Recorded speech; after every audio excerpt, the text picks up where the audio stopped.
just me, or is the ship sail part of the convention more successful than the free fly? Anyways.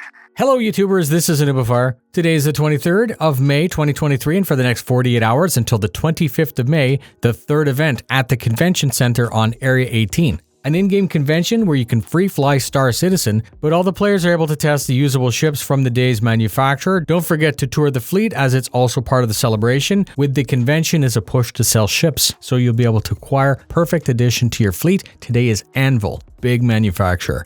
This is a smaller show, however, than IAE in the fall, as its focus is more on military nature. But because Anvil is primarily a warship company, all flight-ready Anvil ships are available to test, and most ships will be available to buy either as a standalone ship, a CCU from another ship, or a Warbond CCU for CCU chaining. All ships bought today by default will have at least 10 years insurance, and you can expect to see special CCUs with Warbond options that will add 10-year insurance on whatever they're applied to, unless that ship already has lifetime insurance. And remember that the best insurance option, when there are several, will always work to your favor, and you will end up with the best. Also, don't forget that the Fury is sold with lifetime insurance, so you can buy it Warbond, that's important, and use the CCU system to upgrade to your new Anvil ship with LTI instead of 120-month insurance, maybe even for less than you would if you used credit. Here are the flight-ready Anvil ships. The Anvil Arrow, a great ship, and it's super capable, featuring an ultra-aerodynamic frame and a slight profile. It's one of the most agile ships in its class.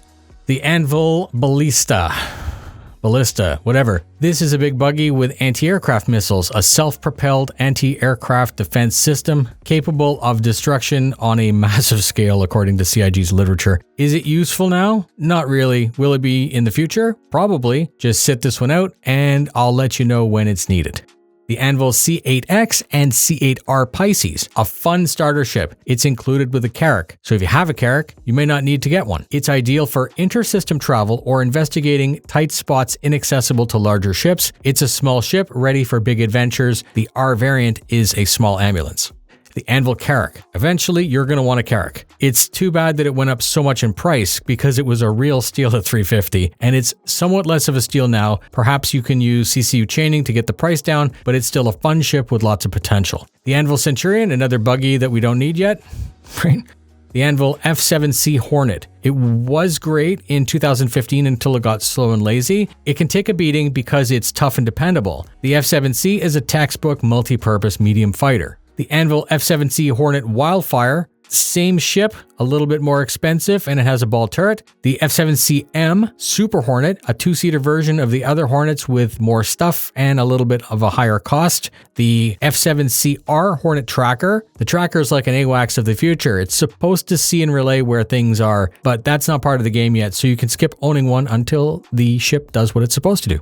The Anvil F7CS Hornet Ghost. The Ghost is a very old stealth-ish ship. It was said to be 1/3 hidden as a Saber, and it's still slow and lazy like another Hornet. It has special armor and black paint, not what I would spend my money on. I still believe the Saber is better overall and will only improve once stealth is actually added. The Anvil Gladiator, a medium torpedo bomber. I think it's junk. Don't buy it. There are better ships out there that'll do everything. This is the master of none. The Hawk is a light fighter with a trunk for bad guys, and it also has an EMP. It's actually very capable. Think of this like Slave One, Boba Fett's ship, but for the Star Citizen universe, and it's not a bad choice at all.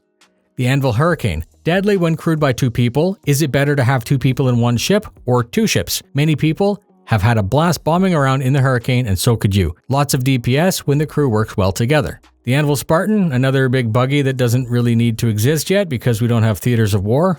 This one is an APC though.